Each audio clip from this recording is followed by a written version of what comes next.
주님 예수님, 오늘은 5월 8일 부활제 4주일입니다. 오늘 맞이한 부활 4주일은 착한 목자 주일입니다.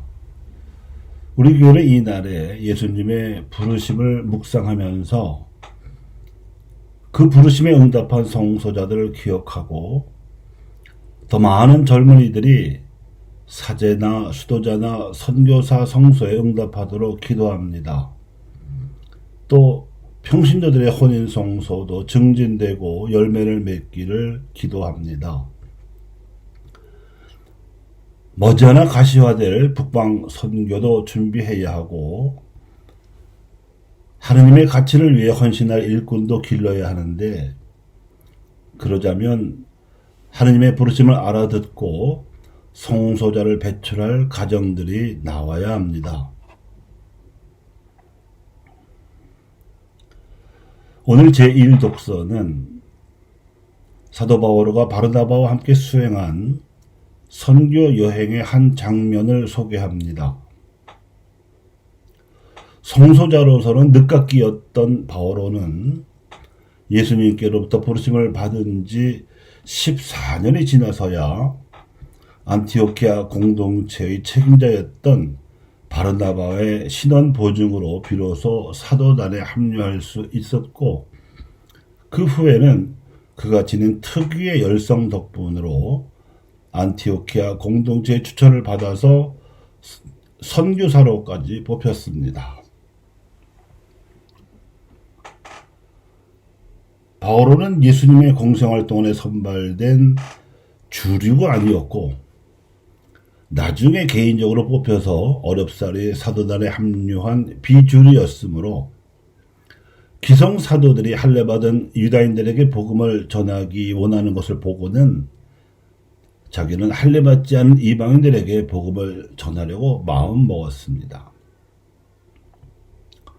그렇지만 사실 그는 소아시아에서도 킬리키아의 국제도시로 유명했던 타르수스 태생이어서 당연히 당시 국제공용어였던 그리스어와 라틴어에 능통했고, 부유했던 부모 덕분에 로마 시민권까지 가지고 있었으므로 이러한 선택은 그에게 차라리 익숙한 길일 수도 있었습니다.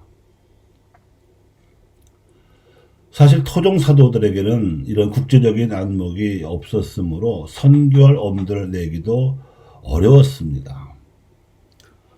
이런 사정 덕분에 그는 기성 사도 출신 선교사들의 한계를 뛰어넘어서 로마 제국의 영토 깊숙한 곳까지 복음을 전할 수 있었고, 실제로 그는 나중에 로마 제국의 심장부에 진출해서 복음을 전하는 본격적인 선교의 행보를 펼쳐 보였습니다. 하지만 1차 선교 여행 도중 이탈한 마르코 때문에 일어난 불화로 바르나바와도 헤어져서 독자적으로 선교 활동을 할 수 있게 되온 2차 선교 여행부터 그는 이방인들이 아니라 유다인들부터 찾아가곤 했습니다. 즉 가는 곳마다 안식일이 되기를 기다려 유다인들이 사는 디아스포라의 회당부터 찾아가곤 했던 것입니다. 왜 그랬을까요? 아마도 이방인을 위한 선교 지향에 있어서도 협조자는 동족 가운데에서 구하려던 동기가 아니었나 하고 추정해 봅니다. 제 발로 떨어져 나간 마르코와 그 때문에 갈라서게 된 바르나바를 대신해 줄 협조자를 구하려고 그랬을 것입니다. 말년에 그가 회고하는 협조자들의 광범위한 네트워크에는 대단히 많은 인맥이 소개되는데, 그들 중 대부분이 유다인 출신으로 여겨지는 그리스도인들인 것만 보아도 이런 추정이 뒷받침됩니다. 과연 그는 오늘 독서의 내용에 나오는 피시디아의 안티오키아에 있던 유다인 회당에서 행한 설교에서 확인할 수 있듯이 로마 제국의 통치 하에서 그리스식 사유와 다신교 풍습에 물든 채로 해외 디아스포라에서 살던 재외 유다인들 앞에서 이스라엘의 역사를 손바닥 보듯이 훑으면서 그리스도 신앙을 기준으로 재해석해냄으로써 그들이 잊어버렸던 민족의식과 역사의식을 소환해내었습니다. 예수는 메시아이시며 유다인들은 이 메시아이신 예수님을 믿고 만방에 전할 사명을 지닌 민족임을 논리적으로 설득하고자 했던 것입니다. 사두가이나 바리사이 같은 유다인들이 고수했던 편협한 선민의식을 한참 뛰어넘은 역사의식이었으며 그리스도인들은 참 이스라엘이요 유다인 자신들은 옛 이스라엘이라고 뒤움박 취급당한 억가심정을 불러올 수도 있었던 위험천만한 시도이기도 했습니다. 이러한 바울의 소명의식은 하나님께서 부르셨다는 자부심과 역사성에 기반한 유다인들의 정통인식, 또 유다인을 위해 서만이 아니라 인류 전체를 위해 오신 예수님께서 모든 민족들에게 하나님 나라의 복음을 전하라는 사명을 주셨다는 보편적인 선교 소명에서 나온 것입니다. 장차 향후에 북녘 동포들에게도 복음이 전해지고 민족 복음화 과업이 진척되고 나면 남북 결에서 파견된 선교사들이 힘을 합쳐서 아시아 대륙의 복음을 전하러 개척할 날이 올 것입니다. 이때 조선족이나 고려인을 포함하여 각 나라에 흩어져 사는 한인 디아스포라의 선교적 중요성이 부각될 것은 불문가지입니다. 또 같은 이유로 현재 우리나라에 들어와서 일하는 아시아 각국 출신 이주 노동자들과 다문화 가정 역시 아시아 복음화에 중요한 고리로 작용할 수 있습니다. 그래서 사도 바오로의 선교 전략을 눈여겨보고 응용하면 좋겠습니다. 그렇게 되면 자연히 앞으로 성서의 다양성이 더욱 중요하게 부각될 것입니다. 우리 민족을 이끄신 하나님의 손길과 흔적에 대한 역사의식과 함께 홍익인간의 정신에서도 나타난 보편적이고 개방적인 선교의식도 요청될 것이 자명합니다. 사도 바울의 성서에 비춰보면 우리는 지금 성소자의 길이 본당 3억 1변도여서 너무나도 획일적이거나 좁은 편인데 바오로 같은 새로운 성소자를 예수님께서 부르시면 펼쳐질 북방 선교의 청사진이 기대됩니다. 나자렛 시절에 예수님께서는 요셉과 마리아에게 순종하시며 여느 유다인 어린이 청소년들이 그렇듯이 모든 것을 부모에게서 배우셨습니다. 기도와 율법과 성경 그리고 목수일은 물론이요 집안 살림살이와 세상 돌아가는 사정까지 다 배우셨습니다. 그러다가 12살이 될 무렵 인성으로서 부모인 요셉과 마리아에게 순종하며 배우던 시절에서 신성으로서의 하느님 아들로서의 자의식이 싹트기 시작하셨습니다. 그때까지만 해도 예수님의 내면에 나타난 이런 변화를 감지하지 못하던 아버지 요셉과 어머니 마리아는 놀라고 당황스러웠겠지만 이미 하느님의 아들이라는 신성의 자의식이 생겨나기 시작한 소년 예수님으로서는 그러는 부모의 반응이 또한 생뚱맞았던지 태연자약하게 이렇게 대꾸했다고 루카가 전해주었습니다. 왜 저를 찾으셨습니까? 저는 제 아버지의 집에 있어야 하는 줄을 모르셨습니까? 그 이후에 요셉은 먼저 세상을 떠난 것으로 추정이 됩니다. 따라서 청년으로 장성해 가는 아들 예수님과 홀몸이 되신 어머니 마리아는 서로 간에 대화할 시간이 많았을 것이고 하느님의 개입하심에 대한 자신들의 기억과 기도를 많이 대화로 나누었을 것입니다. 그렇기에 30살이 되신 예수님께서 본격적으로 어머니를 떠나 복음 선포 활동에 나서게 되었을 때 어머니 마리아가 반대했었다는 기록은 나오지 않는 것이 아니겠습니까?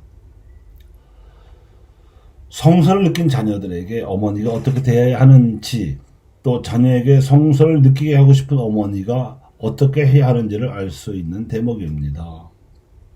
사제들 역시 성소자를 발굴하고 싶다면 어린이들과 청소년 신자들이 예수님의 신성을 깨달을 수 있도록 가르치면서 인내하고 기다려주는 과정도 필요하거니와 어머니인 여성 신자들이 하느님의 신성을 깨닫고 그분의 부르심을 알아들을 수 있도록 살아가는 일이 이토록 중요합니다. 가정 성화야말로 성소 개발의 첫 걸음입니다. 요즘 성소자가 줄어들고 있다고 합니다. 하지만 예수님 시대부터 지금까지 하느님의 일꾼이 넘쳐나는 그런 시대는 없었습니다. 하느님의 포도밭에는 수확해야 할 작물이 늘 많이 있지만 정작 이를 수확할 일꾼은 언제나 부족했습니다. 그래서 예수님께서도 포도밭의 주인이신 하느님께 일꾼들을 보내달라고 청하라고 제자들에게 분부하셨던 겁니다. 성소란 을에 만성적으로 부족하기 마련이라는 뜻이 함축되어 있습니다. 사실 우리 주변 아시아의 여러 나라 교회들 사정은 우리보다 훨씬 더 심각합니다. 성소가 부족한 정도가 아니라 성소의 씨가 말랐다고 해야 할 형편입니다. 그래서 그들 교회에 파견되어서 그 나라에서 성소자를 발굴할 일꾼이 필요합니다. 우리나라 박해 시대에 치명할 각오를 하고 조선에 파견되었던 파류예방 전교의 선교사 신부님들 역시 방인 사제를 양성하겠다는 것이 최우선의 과제였고, 그래서 김대건과 최양업 신부가 배출될 수 있었습니다. 이제는 우리 차례입니다. 예수님께서는 무언가 간절한 청원이 있을 경우에 먼저 하나님께서 의롭게 여기시는 바를 구하라고 가르치셨습니다. 그리하면 우리에게 필요한 것은 더불어 얻어지리라는 힌트도 일러주셨습니다. 이것이 기도의 공식이지요. 그러므로 우리 교회에 필요한 성소자를 원한다면 하나님의 뜻을 먼저 상기하고 실천하면 될 일입니다. 이미 12사도를 부르셨던 예수님께서는 박해자로 설치던 바오로를 돌려 세워서 당신의 원대한 복음화 계획을 실현할 일꾼으로 쓰셨습니다. 실제로 바오로가 수행한 선교 활동은 특별했습니다. 그는 로마 제국의 그 넓은 영토를 다니면서 20여 년 동안 곳곳에 공동체를 세움으로써 예루살렘에서 시작된 초대 교회의 복음적 활력을 퍼뜨렸습니다. 이 활력으로 250년에 걸친 로마 제국의 박해를 이겨내고 마침내 서구 세계를 복음화시킬 수 있는 발판을 만들었던 것입니다. 하나님께서 이제는 동방 세계를 복음화시키실 때입니다. 빛은 동방으로부터라는 오랜 격언이 드디어 현실화되어야 할 때가 무르익었습니다. 그리고 이 복음화의 빛을 비춰야 할 주역은 동방에서도 가장 먼저 해가 뜨는 동쪽에 자리 잡은 한국의 그리스도인들입니다. 일찍이 캄캄한 어둠 속에서도 복음 진리의 빛을 자생적으로 들여와서 온 결의에게 비춘 교회가 자랑스럽게도 우리 한국 교회입니다.